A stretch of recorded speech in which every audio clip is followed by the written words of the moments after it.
It's been more than 4 years since CM Punk last set foot in a professional wrestling ring like a tattooed Chicago hunk, and it's safe to say that he's still sorely missed. These days, the voice of the Voiceless has been more visible pursuing his MMA dreams, while also fending off a lawsuit by WWE physician Chris Amann. We still see CM Punk from time to time, just not in between the ropes. And while we're no doubt happy seeing a hard-working wrestling icon living the life he wants on his own terms, we do admit to missing his presence on WWE broadcasts. Nobody blends earnest conviction, witty sarcasm, and gritty wrestling performances quite like Chicago's favourite son. And as well as Colt Cabana, CM Punk does it pretty damn well as well. I'm just joking, of course. I'm only having a bit of a laugh. While there are plenty of WWE stars today that thrive on their own unique talents, it's fair to say that Punk was in a class all of his own. This void becomes even more evident when one looks through CM Punk's excellent catalogue of matches, reminders of just how much he brought to the professional wrestling table. I'm Jack from Cultaholic.com, and here are 10 matches that define the legacy of the straight edge savior the most. And don't forget, of course,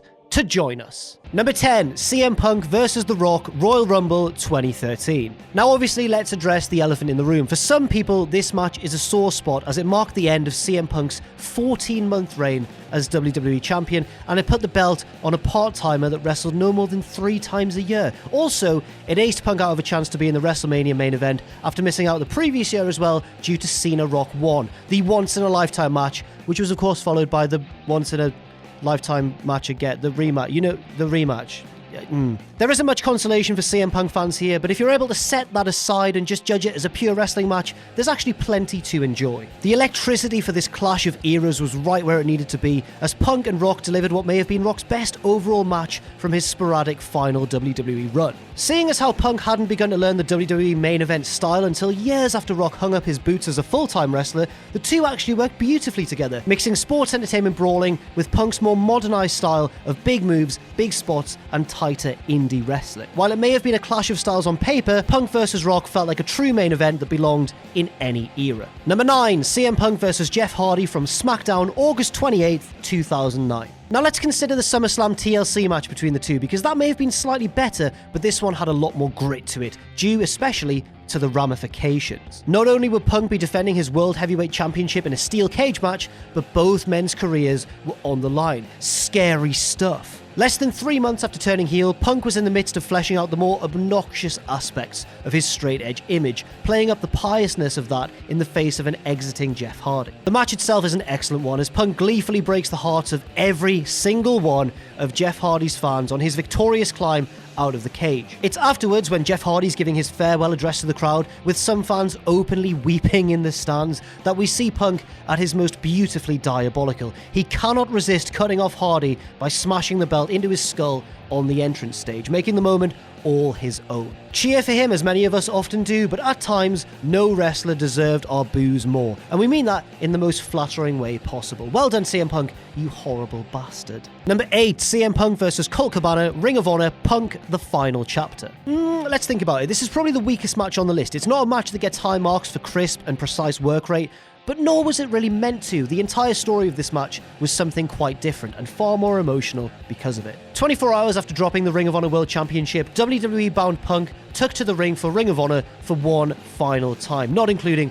a special return match the following year. For all intents and purposes, this was his big Ring of Honor send-off, a company where he was truly a legend. His opponent was best friend and fellow Chicago native Colt Cabana, in a 2 out of 3 falls bout before an emotional hometown crowd. The match itself is a mixture of comedy and grit, building to a back-and-forth flourish as the longtime pals fought tooth and nail to the bitter end. Cabana won after an elaborate roll-up reversal kind of indie sequence, but after a 28-minute match, it was all just a prelude to Punk's goodbye toast, which included, fittingly, a can of Pepsi. You know the emotion is through the roof when even a stone golem like Samoa Joe has tears in his eyes. Oh, bless you, Joe. Are you okay? Do you need a hug?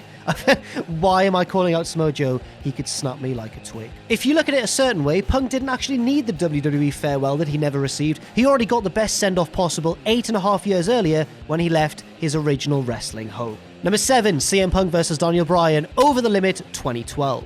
A few years earlier, even the thought of this match would have been truly unfathomable. The most recognizable championship belt in active professional wrestling being fought over by two rec center stalwarts was a pipe dream for silly smarks like us on the old internet. Yet despite this, CM Punk and Daniel Bryan managed to make it to a level that few would have thought possible at one time, given both men's style and especially in WWE, their relative size. They are not giants, even though they're both, wonderful professional wrestlers. Sadly, this title bout didn't headline this particular show because John Cena versus John Laurinaitis was obviously more important, but it was still clearly the match of the night. Though their rivalry would continue on into July, this was the best match of the group, as Punk and Bryan just flat out wrestled each other for 24 minutes, with no storyline hindrance to dictate the bout's composition. Yes, in some aspects, a little more build than just Bryan winning a #1 contendership to earn the title shot would have been a bit nicer, but no matter, because when you feature two guys of that caliber, the near-perfect technical wrestling is where it's at. Number 6, CM Punk versus Austin Aries, Ring of Honor, Death Before Dishonor 3. Imagine CM Punk's pipe bomb and his WWE Championship win happening on the very same night, only with the very opposite sentiment. That was the case in this match with Ring of Honor champion Aries for what was supposed to be Punk's last night in ROH before jumping to WWE. The fans chanted "Thank you, Punk," and "Please don't go" beforehand, and Punk looked genuinely visibly moved, which was merely a little bit of foreshadowing to the post-match gold. On its own merit, this match is an excellent 30-minute, emotionally charged, pulling out all of the stops clash between two very gifted workers, with one getting all of his arsenal in before his ostensible exit from Ring of Honor. Then an amazing thing happened. Punk won the belt. That's right, the exiting star captured the gold, astonishing the New Jersey crowd, but not as much as his post-match victory promo would. Punk went from valiant to vicious, telling the Ring of Honor crowd that he just used them to get the belt and that they were stupid for having followed him, even using the old fable of the snake using the man to cross the river before betraying him, essentially. It was a truly wonderful heel promo. This led to Christopher Daniels' big return, the Fallen Angel, in which I got really excited there, in which he tried to coax a title shot out of Punk, but to no avail for now.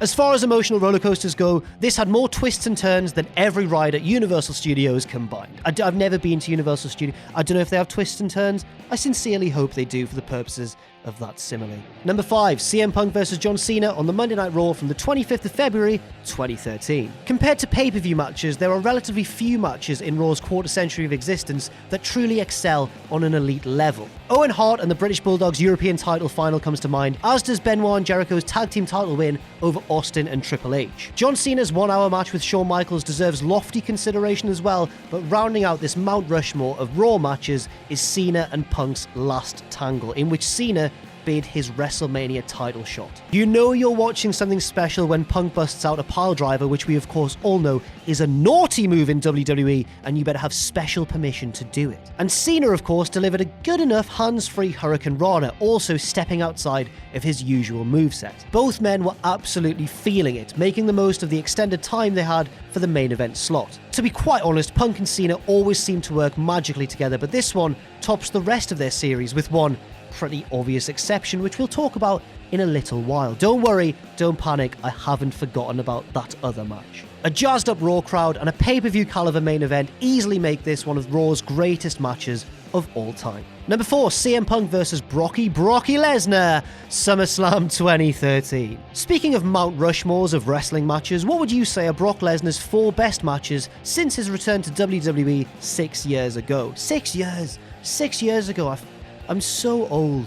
You could probably say the bloodbaths with Cena and Undertaker at Extreme Rules and Hell in a Cell, and possibly his Battle of Wills with Roman Reigns at WrestleMania 31 as well. Perhaps the most obvious choice, however, is this match he and Punk had at the 2013 SummerSlam, the Beast versus the Best. In many ways, this could actually feel like an old Vader versus Sting match, a villainous brute dishing out unfathomable punishment to a valiant hero who wills himself back into the brawl, having a fighting chance of finally conquering the monster. This may have been Punk's last truly great wrestling match before he left the business, and it ranks as perhaps his best performance as a true 100% babyface. For as sarcastic and caustic as Punk could be, he was also really capable of getting sympathy from a crowd and real support, almost like Ricky Steamboat before him. A purely heroic Punk is a rare treat for certain. Number 3, CM Punk versus The Undertaker, WrestleMania 29. So yes, Punk had a huge problem with never main eventing a WrestleMania, and this match is a huge reason why, especially because it was so clearly the match of the night. His consolation for not getting to be a part of the Rock vs. Cena main event was getting a WrestleMania date with the event's undisputed guardian of the streak. Punk's insidious head games en route to this match by invoking Paul Bearer's death and stealing the urn really did cast him as contemptible a heel as anybody worth his salt. However, it did also prove a little bit controversial, but in hindsight, the result was the obvious best match of an otherwise pretty safe WrestleMania. Punk's facial expressions in this match were truly to die for, whether he was mocking Undertaker's evil faces or showing real horror when Taker sat up out of the Anaconda Vice. Just like his match with The Rock at the Royal Rumble, Punk held up his end of the bargain, delivering a classic match with an Attitude Era icon. He also helped continue Undertaker's streak. No, not the undefeated streak, although he did help continue that as well, but Undertaker's streak of delivering truly excellent WrestleMania matches. Punk's versatility and commitment to villainy were never more evident than that night at WrestleMania, when he showed everyone why he truly deserved one day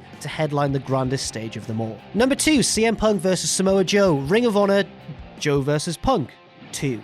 Well, Dave Meltzer gave it 5 stars, so we better take a look. But honestly though, one man's personal opinion aside, it's really hard not to watch this match and find it utterly spellbinding. For more than a year and a half, Samoa Joe had reigned as Ring of Honor's world champion. Punk, however, had pushed him close, battling him to a 1-hour draw 4 months prior to this anticipated rematch. Yes, that original bout was tremendous, but the sequel far surpassed even that. Once again, the two fought to an hour-long draw, going along with Punk's overt strategy of trying to wear down the bigger man by extending the match. However, Joe was game to keep up for the grueling duration, doling out hard strikes and spine-contorting throws and drops all over the place. If you love matches where it's all action and psychology, with absolutely bare minimum in terms of BS, this is exactly what you're striving for. Punk and Joe delivered a match that still felt like just an actual fight against both each other and also their own physical limits and stamina, and some people still say it's Ring of Honor's best match of all time. Not including Cheeseburger versus Bully Ray. Number 1, you all knew it was going to be this one, CM Punk versus John Cena, Money in the Bank 2011. When you combine match quality, anticipation, story, a hot crowd, and pure spectacle,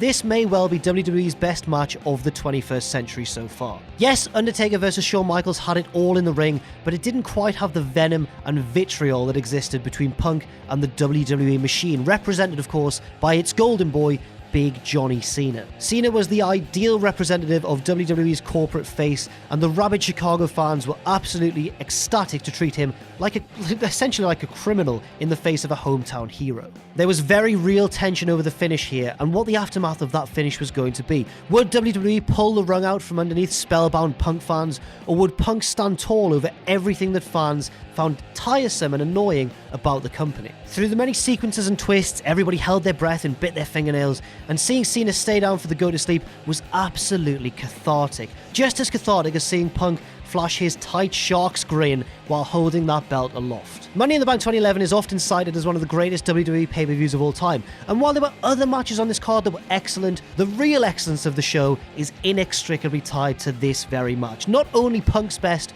but one of WWE's best of all time. So thank you very much for watching. I've been Jack from Cultaholic.com, and let us know if we've missed any of your favourite CM Punk matches out by leaving a comment in the section down below. You can follow me on Twitter at Jack the Jobber. You can follow all of us at Cultaholic, and if you want to, you can check out Patreon as well, patreon.com/Cultaholic. And most importantly of all, never forget to hit subscribe and join us.